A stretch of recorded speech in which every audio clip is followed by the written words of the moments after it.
20 de janeiro de 2003, o tetracampeão mundial Craig Kelly se posiciona próximo ao final de uma fila de 21 pessoas subindo até o topo de um couloir gelado. Sem câmeras, sem multidões, apenas o som das botas esmagando a neve enquanto ele avança pelo gelo. A rota, sob seus pés, é uma que seu guia principal percorre há 18 anos, sem um único acidente. A neve parece sólida. Ele dá mais um passo. Então a montanha treme e ruge violentamente.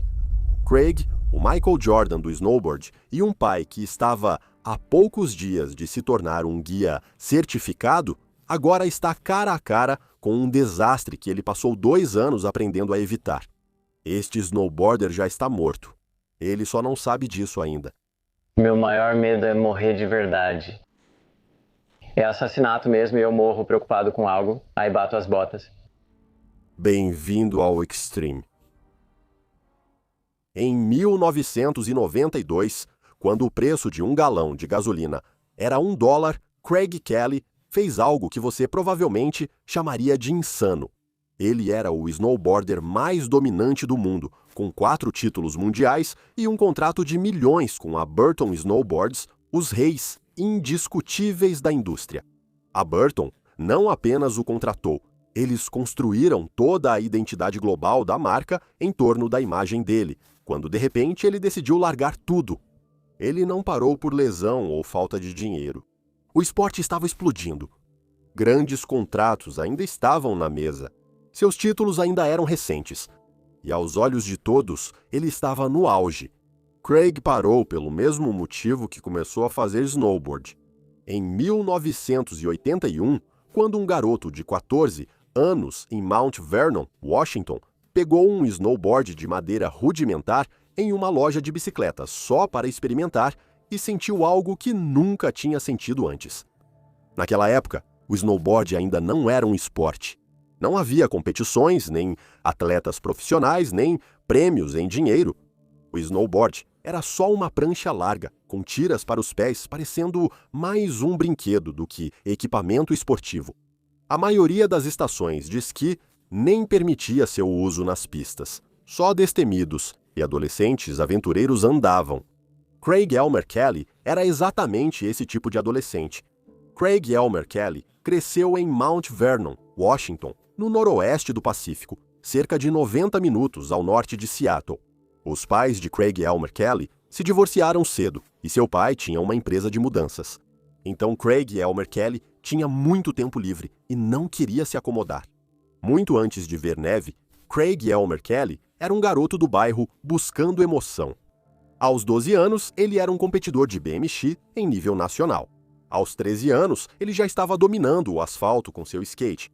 Mas em 1981, aos 14 anos, ele encontrou a única coisa que superaria todas as outras obsessões: um snowboard. Começou como um hobby no quintal de casa, mas não ficou assim por muito tempo. Um ano depois, em 1982, ele levou aquela prancha para o Monte Baker para sua primeira grande aventura. O Monte Baker, com 3.000 metros de altitude, é um pico vulcânico coberto por mais neve anual do que quase qualquer outro lugar na Terra. Para Craig, de 15 anos, era o campo de provas definitivo, mas era um mundo que não o queria. Esquiar lá, sozinho, é uma atividade muito técnica que não perdoa erros, e o snowboard era completamente proibido. A maioria dos donos de estações de esqui via isso como um incômodo. Sem bordas de metal nas pranchas da época, os praticantes de snowboard não conseguiam parar ou controlar a direção. Eles deslizavam de forma imprevisível pelo caminho dos esquiadores como um carrinho de supermercado com roda quebrada. Para donos de estações de esqui, um adolescente de snowboard era um risco de 70 quilos descendo desgovernado. Mas naquele ano, o gerente geral de Mount Baker, Duncan Howitt, ele mesmo um destemido, decidiu dar uma chance ao snowboard. Mas ele não só deixou os snowboarders entrarem, também os testou. No trajeto para o topo, Mount Baker possui cabos suspensos que levam esquiadores da base até o alto da encosta. Ao chegar ao topo e sair do teleférico, há uma rampa curta e íngreme que te coloca direto na pista, no caminho de outros esquiadores descendo. Você tem cerca de 3 segundos para controlar sua prancha ou vai colidir com outro esquiador. O teste de Duncan para os snowboarders era descer aquela rampa de saída sem causar perigo para ninguém na montanha. Se não conseguisse fazer isso, não era bem-vindo em Baker. Craig passou no teste tão facilmente que Duncan deixou o ceticismo e virou defensor do snowboard, viajando a reuniões de resorts no Noroeste para dizer a outros donos que era errado proibir o esporte. Na montanha, as habilidades de snowboard de Craig evoluíram rapidamente. Ele estava fazendo coisas que ninguém tinha visto nessa montanha antes. Veja, a neve no Mount Baker é tão pesada e úmida que parece menos neve fofa e mais como andar por areia molhada. Os esquiadores na encosta descem lutando e se esforçando para atravessar, como pessoas correndo por um pântano. Mas Craig simplesmente flutuava. Seus joelhos dobravam só o bastante para amortecer cada solavanco sem atingir a parte superior do corpo. Seus braços pendiam ao lado do corpo e os olhos fixos liam o terreno, prevendo 3 movimentos à frente. Cada curva era exatamente tão ampla quanto precisava ser, e não 1 centímetro a mais. Cada mudança de direção era suave e sem pressa, como se a própria montanha estivesse sugerindo o caminho e Craig simplesmente concordasse com ela. Descida após descida após descida, a mesma maestria silenciosa todas as vezes. A notícia do talento dele se espalhou tanto que, em 1983, quando Craig tinha apenas 17 anos, Tom Sims, um dos fabricantes de snowboard mais respeitados do país, fez uma viagem especial até Mount Baker e especificamente para vê-lo andar. É como se um executivo sênior da Nike fosse ver um adolescente jogando basquete em um estacionamento. Tom ficou ao lado da encosta e observou Craig descer a montanha por um tempo. O que ele viu foi tão impressionante que imediatamente entregou a Craig um contrato e também seu próprio snowboard pessoal. Ele disse: "Quando vi o snowboard do Craig, eu soube que ele era especial." Para entender por que ele se impressionou tanto, é preciso analisar a física do que fazia. A maioria dos esquiadores em Baker temia a neve pesada e úmida porque ela agia como areia movediça. Se o esquiador não tivesse velocidade ou usasse esquis estreitos, afundaria na neve e a montanha poderia virá-lo de cabeça para baixo. Mas Craig percebeu que um snowboard, com sua enorme área de superfície, era na verdade a ferramenta perfeita para esse ambiente específico.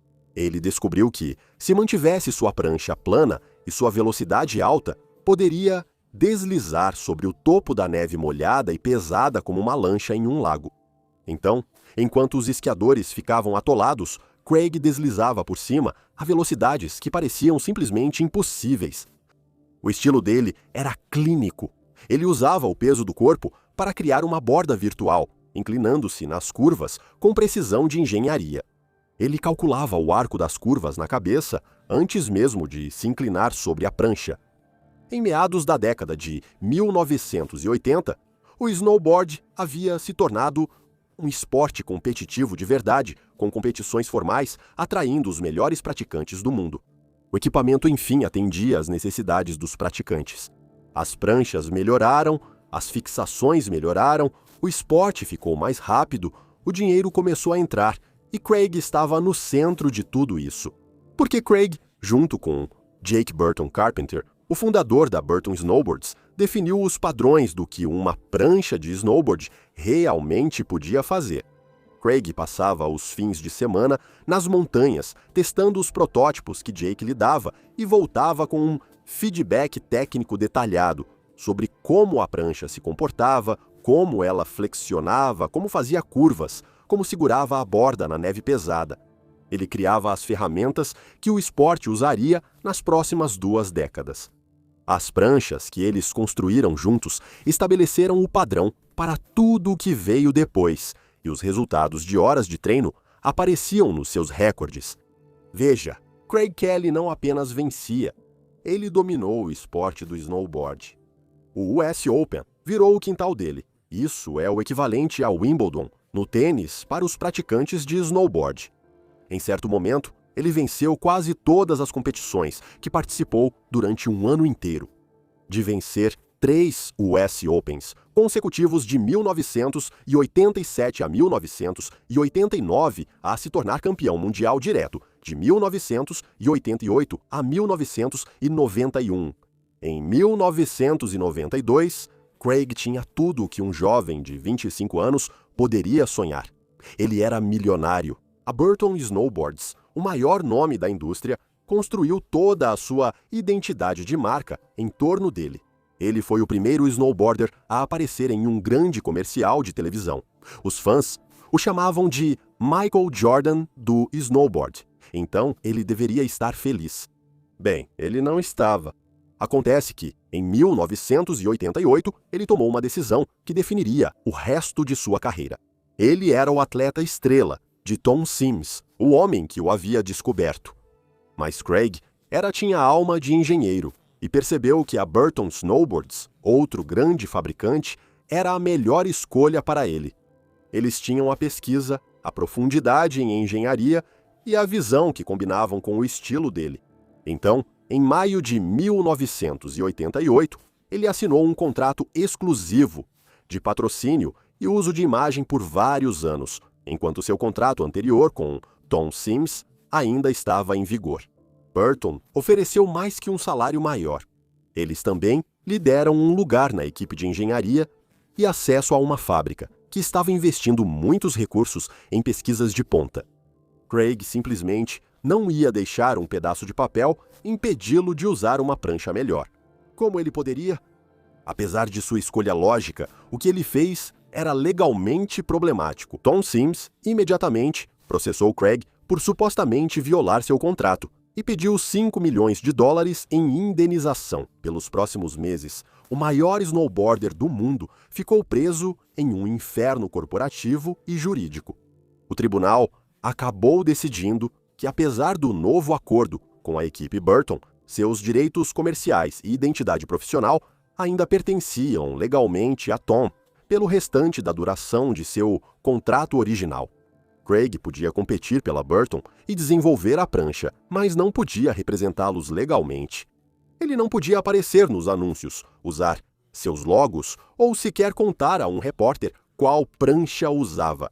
Era totalmente estranho e opressor. Por quase 2 anos, Craig participou de competições usando uma prancha totalmente preta, sem nenhum logo.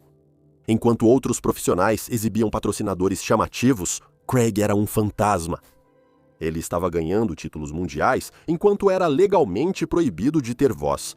Quando os processos finalmente foram resolvidos em 1991, o dano já estava feito. Craig tinha visto a ganância da indústria de perto.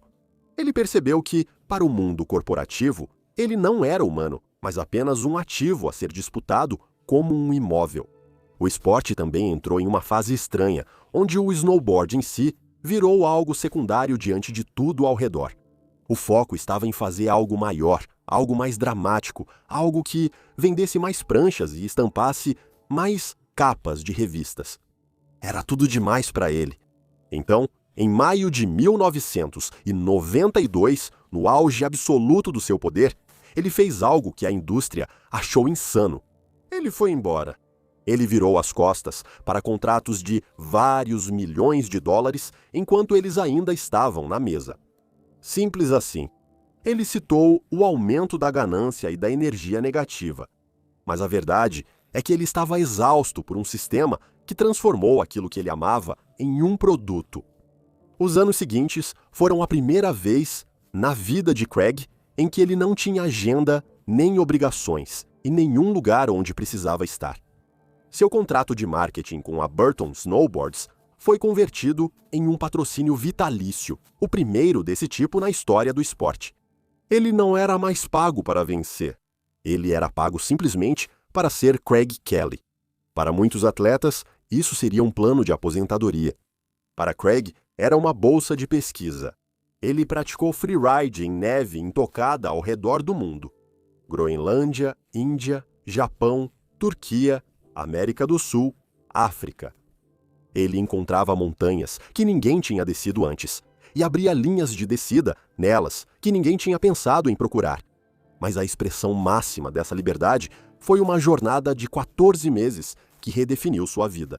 Junto com sua parceira Savina, ele arrumou uma van e dirigiu por toda a rodovia pan-americana, do topo do Alasca até o extremo sul do Chile. Foi uma peregrinação de aventura, surf no oceano e total anonimato. Ele voltou dessa viagem com mais que lembranças. Ele voltou com uma filha chamada Olivia, a quem ele brincava dizendo ser sua lembrança da estrada. Em 2001, Craig já não era mais um campeão mundial destemido. Era um homem de família, com filha de 1 ano, companheira em casa e uma vida que ia além do snowboard no anonimato e viagens aleatórias. Agora ele tinha responsabilidades, pessoas que precisavam que ele voltasse para casa, e essa responsabilidade ia além da porta da própria casa. Veja, durante todos os anos que passou no terreno fora de pista, outros praticantes de snowboard viam o que ele fazia e queriam o que ele tinha. Aquela sensação, aquela pureza, aquele silêncio. Mas o terreno fora de pista não são uma pista de competição. Não há redes de segurança, nem patrulhas, nem perigos sinalizados.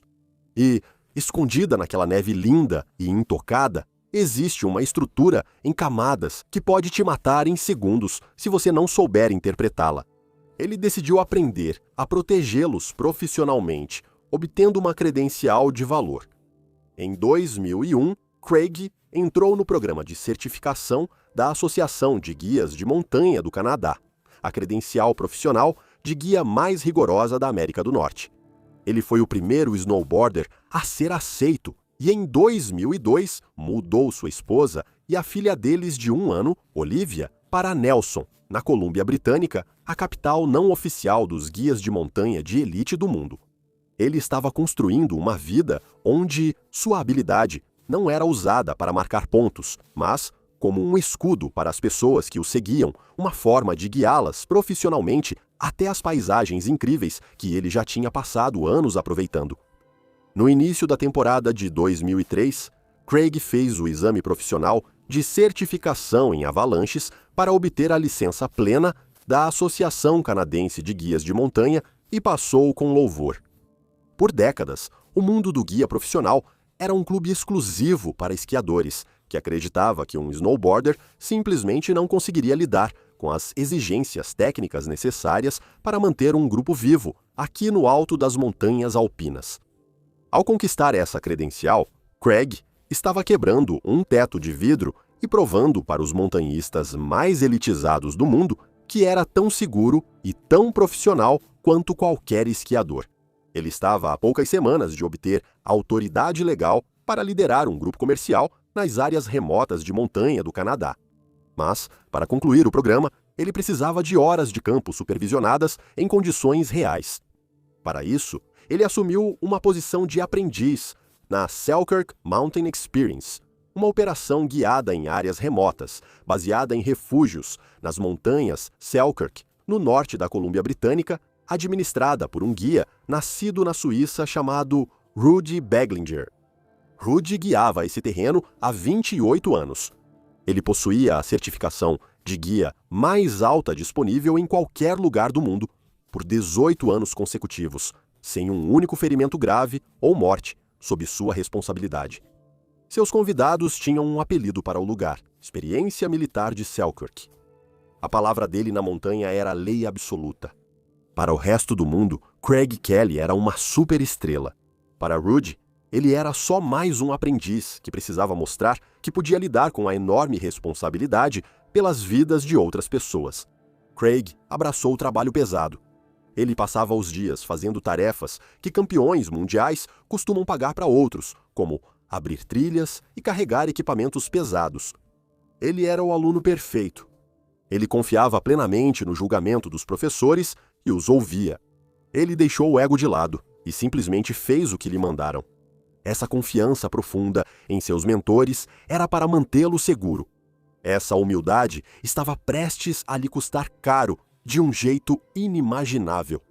Em 20 de janeiro de 2003, às 8 da manhã, Glaciar du Rhin, Craig acordou com um ar frio e congelante. Um bom dia por qualquer critério. Ele tomou café da manhã com o resto do grupo no chalé, 20 outras pessoas, ao redor da mesma mesa. A maioria deles eram guias de montanha e seus clientes experientes em travessias fora de pista, que tinham feito a viagem de helicóptero até Durham, especificamente para dias como este. O plano para o dia era simples inicialmente. O grupo subiria até um pico chamado Fronalp. Rudy já tinha feito essa rota com clientes dezenas de vezes, sem incidentes. Hoje não deveria ser diferente. O grupo que saiu naquela manhã não era de iniciantes. Rudy Beglinger tinha 28 anos de experiência guiando exatamente nessas montanhas e a certificação de guia mais alta disponível em qualquer lugar do mundo. Seu assistente, Ken Wiley, tinha 20 anos de experiência nas montanhas. Entre os 18 clientes estavam ex-alunos de cursos de segurança em avalanches, pessoas experientes em travessias fora de pista e profissionais que passaram suas carreiras nas montanhas. Entre 20 e 1 pessoas a experiência, combinada em montanhismo naquele glaciar, naquela manhã, somava mais de 300 anos, todos avançando juntos em uma única linha. Rudy liderava à frente. Ken Wiley, seu assistente, vinha no fim da fila, e em algum lugar naquela fila, avançando pelo silêncio da geleira, estava Craig, de cabeça baixa, apenas mais um aprendiz fazendo o trabalho. Naquela manhã, a Associação Canadense de Avalanches havia emitido um boletim público classificando o perigo de avalanches na região como considerável. A associação classifica o perigo de avalanche em uma escala de 1 a 5. 1 indica que a neve está estável e o risco é baixo. 5 indica que avalanches são certas e você não deve estar lá. Considerável significa que existe neve instável. Avalanches podem ser desencadeadas pelo peso de uma única pessoa e você precisa ter muito cuidado com onde vai e quantas pessoas coloca em uma encosta ao mesmo tempo. O boletim alertou especificamente contra faces alpinas íngremes. Íngreme, em montanhas, é uma encosta inclinada o bastante para a neve deslizar. E incluía esta frase: perceba como as pressões penetram mais no manto de neve conforme vocês se agrupam. Rudy tinha visto aquele boletim, mas confiava mais na própria avaliação do manto de neve. 3 dias antes, ele cavou um poço de teste em uma encosta próxima e não encontrou nada preocupante. As condições pareciam, nas palavras dele, super sólidas, super positivas, como um piso de madeira. Rudy também não era assinante do InfoX, a rede privada de troca de informações usada por quase todos os outros guias profissionais de montanha no Canadá. Enquanto o boletim público dava avisos gerais, o InfoIce era onde os guias dos picos vizinhos postavam exatamente o que estavam vendo em seus próprios poços de teste. Ele não sabia que o que eles estavam vendo era assustador. Eles estavam vendo avalanches naturais em encostas com exatamente a mesma inclinação das que Rudy estava prestes a subir e neve caindo em lugares que não faziam sentido. Rudy não tinha como saber nada disso. À frente deles, eles viam montanhas que se erguiam brancas e afiadas. Era uma manhã linda, fria, mas tranquila. Aquele dia que te faz lembrar por que veio até aqui. Então, naquela manhã, o grupo dele continuou atravessando o glaciar Durham no ar frio da manhã, em fila única. O único som que se ouvia, naquela manhã, era o leve rangido das fixações dos esquis e o suave estalo da neve sob os pés. Mas 2 horas após o início da caminhada, a montanha passou a se comportar de modo estranho. A comunidade em Foyts, pelo menos para eles, sabia exatamente o que ia acontecer. Rudy e Craig não conseguiam enxergar direito. A visibilidade deles caía e ventos de alta altitude começavam a soprar. Nas montanhas, isso não é só um incômodo, é um perigo. Você pode sair de uma crista sem perceber ou perder a orientação num whiteout. Rudy então tomou uma decisão que parecia inteligente. Ele abandonou o plano de ir ao Fronalp. Em vez disso, ele decidiu que o grupo iria para uma zona logo acima deles, chamada La Traviata. Essa área era protegida do vento pelas altas paredes de um enorme canalão. Para Rudy, essa era a jogada segura. Ele já esquiara La Traviata centenas de vezes sem incidentes e sabia que as paredes os protegeriam do vento forte. Mas quando Rudy e o grupo se aproximaram da área, eles viram algo que deveria ter feito todos pararem imediatamente. Cortando diretamente o caminho deles, havia uma larga cicatriz na neve, onde uma avalanche já havia descido pela encosta. E parecia ser muito recente. O campo de destroços estava à vista de todos. Pedaços de neve espalhavam-se pela montanha como se alguém tivesse derramado gelo lá de cima. Alguns tinham o tamanho de malas, outros tinham o tamanho de carros pequenos. Era o sinal mais claro possível de que essa área estava perigosamente instável. Mas Rudy não parou. Ele atravessou o campo de detritos e continuou subindo. Craig e outros seguiram. Havia uma regra não dita da montanha. Você confia no veterano. Rudy era o guia principal. Como aprendiz, Craig estava lá para observar e aprender. Ele confiava nos 40 anos de experiência de seu mentor mais do que em sua própria intuição crescente. Por volta das 10h35 da manhã. Eles enfim chegaram ao couloir oeste de La Traviata. É esse sulco, afiado e estreito, esculpido naturalmente na face da montanha por séculos de neve e gelo e que vai do topo da encosta até a base. Esse couloir é estreito na base e um pouco mais largo no topo. Por causa do formato dele, qualquer neve que se soltasse lá de cima desceria diretamente pelo canal e se acumularia na base, sem ter para onde ir. É, no sentido mais literal, uma armadilha natural. O correto é atravessar esse terreno uma pessoa por vez. Você manda uma pessoa subir, espera até que ela esteja segura e então manda a próxima. Mas Rudy teve 18 anos de total segurança nessas montanhas. Seu instinto e os testes feitos 3 dias antes indicavam que a neve estava firme e ele queria levar logo seus clientes para um local seguro. Então, em vez de enviá-los um por um, ele conduziu todas as 21 pessoas para dentro do couloir, ao mesmo tempo espaçando-as a 2 metros de distância. Craig era o penúltimo. Faltavam 3 minutos para chegarem ao topo, quando ouviram um grande e profundo estrondo. Uma vibração surda e baixa que atingiu o grupo no peito antes de chegar aos ouvidos. Um segundo depois, eles puderam sentir fisicamente todo o couloir despencar. Por um instante ou dois, houve silêncio total. Rudy, na frente da fila, olhou para cima. Bem acima do grupo, perto da crista do couloir La Traviata, uma linha preta irregular de cerca de 60 metros de largura se abriu sobre a neve no topo da montanha. Isso é chamado de fratura de coroa. Parece preto, porque a neve está se afastando da rocha, criando uma sombra no vão. Por 1 ou 2 segundos, nada aconteceu. Então, antes que eles pudessem sequer processar o que tinha acabado de acontecer, um estrondo ensurdecedor, que Craig nunca tinha ouvido na vida, preencheu o ar. 19.000 toneladas de neve, comprimidas em uma enorme e coesa placa, de repente, começaram a deslizar montanha abaixo a 100 km por hora. Isso era uma avalanche. O mesmo monstro para o qual Rudy vinha treinando ele para sobreviver, e exatamente o desastre sobre o qual ele tinha feito uma prova dias antes.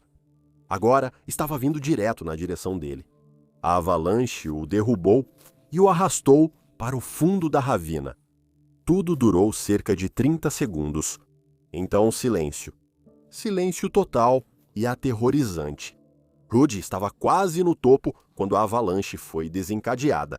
Quando a neve assentou, ele ficou só parcialmente soterrado. Ele movia os braços e respirava facilmente, arrastou-se para fora em meio ao pó de gelo. Mas Craig estava quase no fundo e, como eles estavam em uma ravina estreita, a neve não podia se espalhar. Ela se acumulou bem em cima dele. Ele foi enterrado a 3 metros de profundidade, sob 19.000 toneladas de neve. A essa profundidade, o peso equivalia a 3 ônibus escolares sobre o peito dele. Levou quase 20 minutos de escavação frenética na neve pelos outros alpinistas sobreviventes para alcançar Craig. Em um mundo onde você só tem 4 minutos de oxigênio, 20 minutos é uma eternidade. Quando finalmente tiraram a neve do rosto dele, já era tarde demais. Craig Kelly já havia falecido. Ele tinha apenas 36 anos. Fico imaginando como foram aqueles momentos finais para ele. Se houve tempo para entender o que tinha acontecido, se ele viu aquelas toneladas de brancura vindo rápido ou devagar, se, em algum lugar sob quase 3 metros de neve compacta, se em algum momento ele pensou na esposa e na filha de 1 ano, ou se simplesmente não pensou em nada. Nunca saberemos. É fácil dizer que Craig Kelly estava no lugar errado, na hora errada, que as montanhas são imprevisíveis e, às vezes, pessoas boas morrem nelas. Foi apenas uma daquelas coisas. Mas não foi isso. A Associação Canadense de Avalanches havia alertado exatamente contra esse tipo de terreno naquela manhã. Horas antes do deslizamento, uma faixa recente de detritos de avalanche já havia cruzado diretamente o caminho deles. Até mesmo Ken, o assistente de Rudy, sentiu em cada célula do seu corpo que algo estava errado. 2 clientes que faleceram naquela encosta eram alunos treinados em segurança contra avalanches, que sabiam o que estavam vendo, e ninguém disse uma palavra. O que aconteceu lá em cima não é um caso de montanhas imprevisíveis, mas sim uma história de seres humanos previsíveis. Um pesquisador chamado Ian McCammon passou anos estudando acidentes com avalanches em toda a América do Norte e identificou um conjunto de atalhos mentais que levam pessoas experientes e bem informadas a tomar decisões catastróficas em terreno sujeito a avalanches. E em 20 de janeiro de 2003, quase todos eles estavam presentes em La Traviata ao mesmo tempo. O primeiro era a familiaridade. Rudy guiou por esse terreno por 18 invernos sem nenhuma fatalidade. Esse histórico era a informação mais poderosa que ele tinha e estava levando-o exatamente para a direção errada.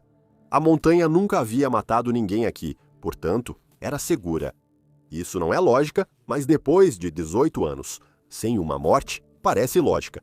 O segundo era a autoridade. Quando a pessoa mais experiente de um grupo avança sem hesitar, todos atrás dela interpretam isso como um sinal de que é seguro seguir, não porque tenham verificado, mas porque ele não parou. A confiança de Rudy era tão total e sua autoridade tão absoluta que anulou o julgamento independente das 20 pessoas atrás dele. O terceiro era a simples necessidade humana de aceitação. Falar significava correr o risco de abalar o equilíbrio do grupo. Ken, em particular, sabia que algo estava errado, mas não queria alarmar os outros. E ele passou todos os anos, desde então, convivendo com o custo desse silêncio.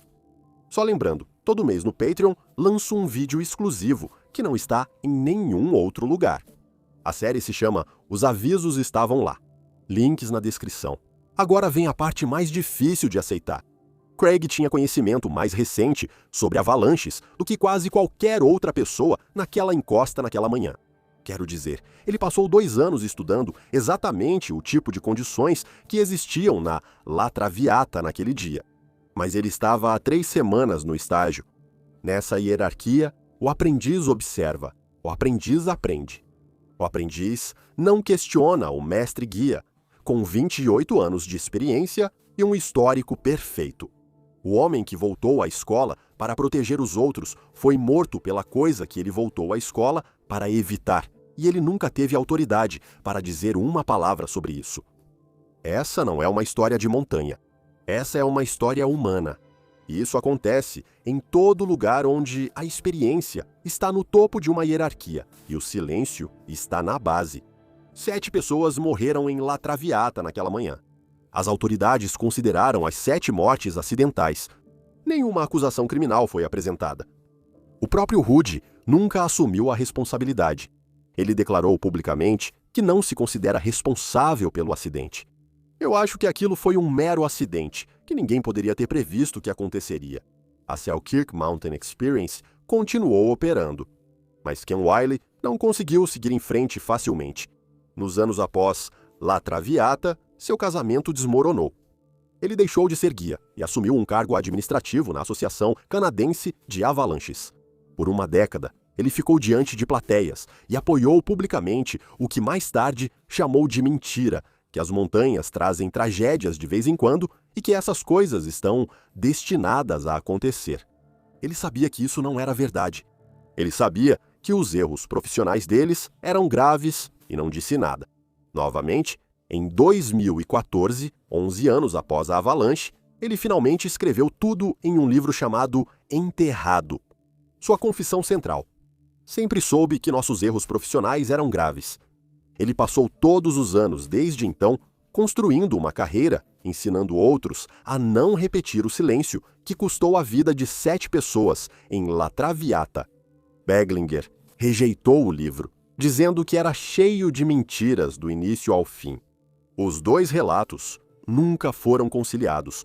Não importa qual seja a verdade, o desastre mudou permanentemente a segurança contra avalanches no Canadá.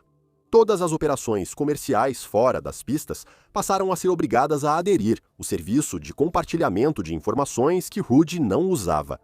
Novas ferramentas de tomada de decisão foram desenvolvidas especificamente para ajudar guias e viajantes recreativos a reconhecer as armadilhas humanas que mataram 7 pessoas em La Traviata. Dezenas de praticantes de snowboard já receberam bolsas de estudo em homenagem a Craig para seguir a carreira de guia que ele nunca pôde concluir. Craig Kelly confiou mais na reputação do líder do que nas evidências sob seus próprios pés. Este alpinista passou 30 anos tomando decisões cuidadosas e inteligentes, até que, em uma escalada, ele tomou justamente a decisão contra a qual passou toda a sua carreira alertando os outros. Veja o que aconteceu em seguida.